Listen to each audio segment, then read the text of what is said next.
Now, joining us via the telephone to speak more on the margins of the fifth president of Senegal is Mr. Mactar Sylla, CEO, Label TV Senegal. Thank you, Mr. Sylla, for joining us on the news. Now, how important is the emergence of Bashir Faye for young people and democracy in Senegal as well as Africa? The emergence of President Bassirou Diomaye Faye may be considered as a landmark, a very important landmark, that of the arrival of a new generation of leaders, not only in Senegal, but in Africa. And I consider it is part of the normal course of life and realities in Senegal and Africa. Today, 70% to 77% of the population in Africa is 35 years and under, and they have special needs, aspirations, dreams. And since independence, one of the fundamental problems remain. They lead to despair. It's exodus, tragic migrations in a continent which human capital, and the most important resources in the world, which is a contradiction.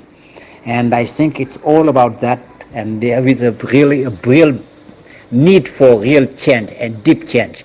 So some kind of, let's call it a break, a disruption.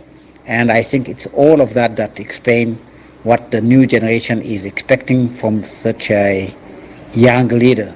He's 44, he's the youngest Senegalese president so far, and I think he's carrying a lot of hope, not only for himself, but also for the whole of Senegal and more broadly for Africa.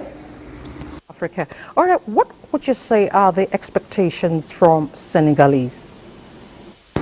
As I told you, and even in his speech, the expectations are many. The new head of state promised systematic change and more sovereignty for the country. He also said he wanted to ease tensions after years, let's call it, of political turmoil, and make Senegal, I quote, a country of hope, a country appeased with independent justice and strengthened democracy.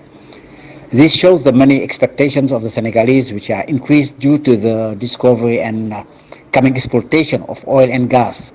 Many people just believe that, when there is this kind of change in the next few days or in the next 2 months, everything will change. No, it will take time. So I really think it's a big challenge ahead. There's a lot of things to take into consideration: youth employment, education, democratic institutions, and lots of things that need to be changed, that need to be sometimes even suppressed, so that Senegal can go further in terms of implementing its democratic rules, and also have this kind of implication of the young people and everybody that is concerned, including the Senegalese diaspora, which played also a very key role to make all this happen. All right, Mr. Sylla, what does the attendance of African leaders, especially from the ECOWAS, the swearing-in, signify for the sub-region? The presence of regional leaders, among whom President Tinubu of Nigeria is in line with a well-anchored Senegalese diplomatic and brotherly Senegalese tradition, which is what we call here the Senegalese teranga, which is some kind of hospitality. But we do also believe in strong African integration. It also shows that the present and the future solutions of any African countries in our region go beyond restricted national borders.